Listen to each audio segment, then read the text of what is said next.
Oh, thank God the plot is back on. We've been wasting so much time in this show lately. I thought we were gonna waste a whole episode on Yuhi realizing there's no toilet paper left in the bathroom.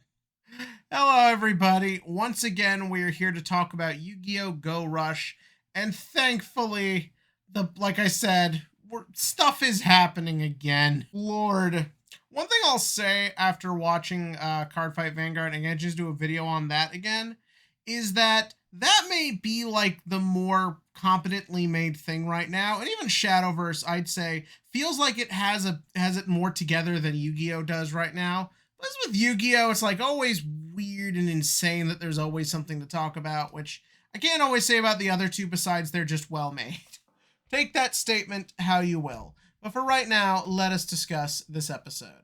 So, this episode begins with everyone being surprised that Udius is back and wondering how he got back, to which case Udius isn't entirely sure, but does explain that nothing was done to him, but apparently this is just a state his people can enter, which is interesting, actually, because it sort of reiterates this idea, like, we don't really know a lot about Udius. I'd argue that's a little bit of a problem. But we don't really know about him or his people or like what they can really do or how powerful they really are. We know he's a shapeshifter, but we don't know how far that can go. So the idea that if they reach states of like extreme exhaustion or maybe some sort of like as an emergency state, they turn into this almost like cloth-like flat substance for protection.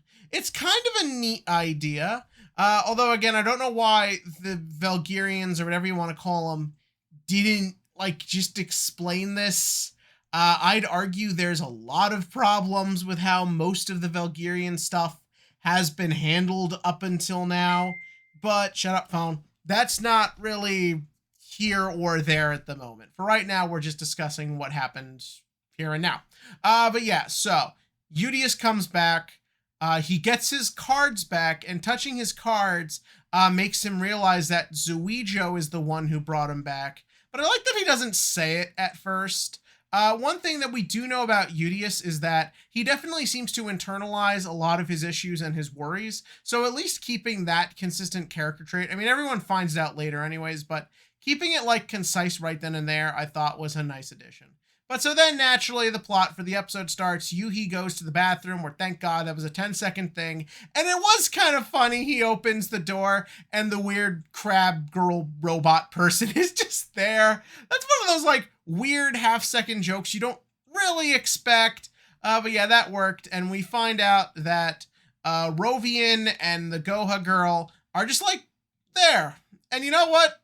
Why the fuck not? Like, why not make it that they literally just walk up to everybody and be like, hey, yeah, we're doing our big plan now. Why not? Why so is it to be this big crazy thing, or they got to go to them? Why not just be like, all right, so they're UTS, where are they located? Okay, here.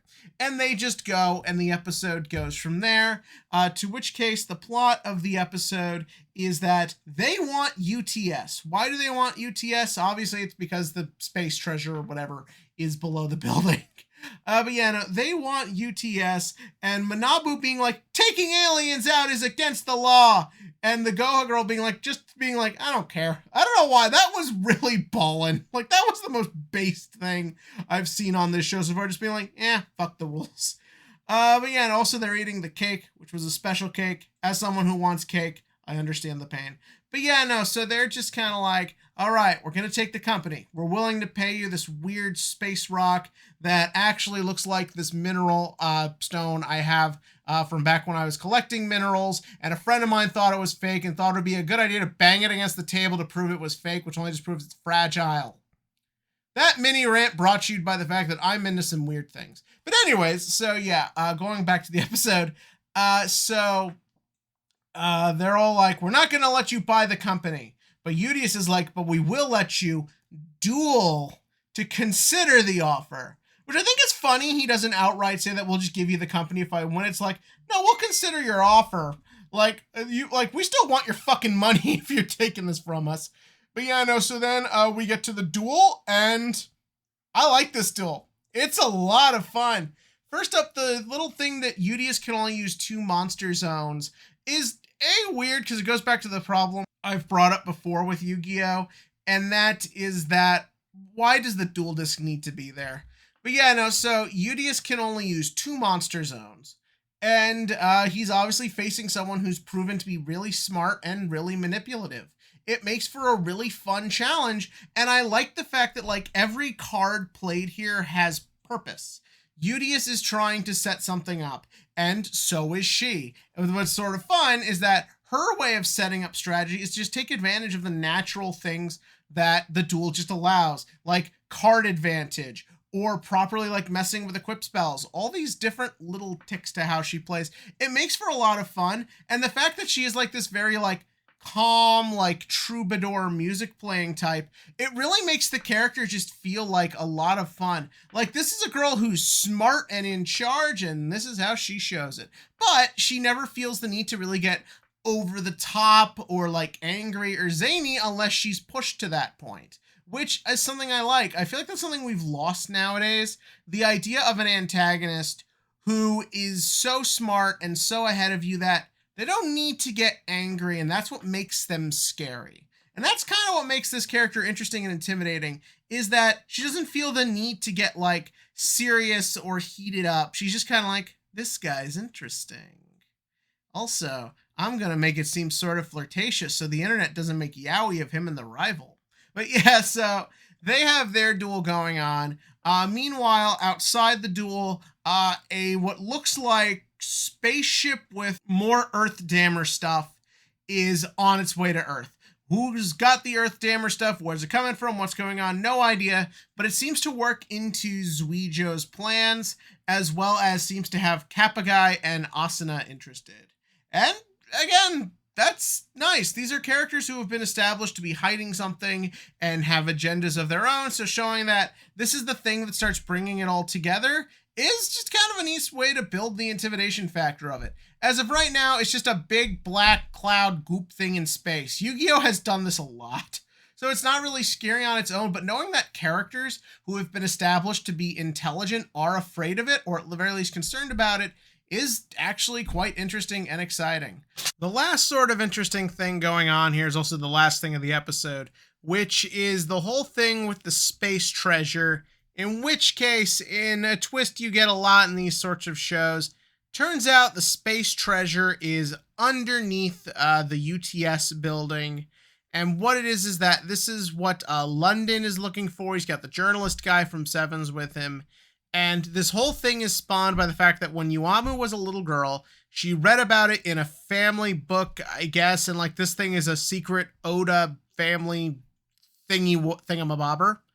And she was all just like, oh, it must be like big money, I guess. And that's also what made her believe there were aliens. And so we then tie this really actually pretty cleverly in nicely to the first episode, where the night before they met Udius, she was just looking out the window before bed, saw a UFO, and that's why then in the first episode, she seemed so like, just like on the ball as to what's going on, like seemed to have a plan. Like this was all part of her agenda and her goal to get the space treasure. Am I a little annoyed that, like I said with the previous one, she just thought of it as a get-rich-quick scheme, which is what it still kind of feels like it is, at least from her perspective up until now. Yeah, but all in all, I do like the way they kind of brought it all together to episode 1. That's a neat little thing they did. And of course, naturally, we end with everyone in the bottom being like, so, we've got the space treasure. Are we going to play a children's card game over it? Probably. But yeah, no, so that was this episode of Yu-Gi-Oh! Was it like the big return to form and like super awesome thing I would have liked? Not really, but like it did enough right that I was entertained and I was interested and I was invested, which is sometimes just all you're kind of hoping for from a show that uses an outdated business model of be as long as possible and drag everything out as long. So nothing a lot of times feels like satisfying in quite the way you want it when compared to your contemporaries. But enough of that. Let's talk about your TCG question of the week. So, Megatins, they came out last week, and it's been a very interesting thing of, first people were super hyped, Then they saw short prints, then they stopped getting hyped. Now, if you follow the market, they seem to be being hyped again. My question for you is, did you like the tins? Are you okay with it? Did you buy tins? Did you not? Just what's your overall opinion? I got my 3 tins and I stacked them on top of each other and I showed the 3 Egyptian gods, not the original Shonen Jump ones because I'm not made of fucking money. And asked the power of the Egyptian gods to make it that next year's tin, if we even get a tin, because apparently we might not get at least a traditional tin next year, will hopefully be something a little bit different than OG nostalgia pandering. But yeah, but that's, we will see about that. So as always, click to like, click to subscribe, leave comments, doodly daddle. I screwed up my own outro. Bye.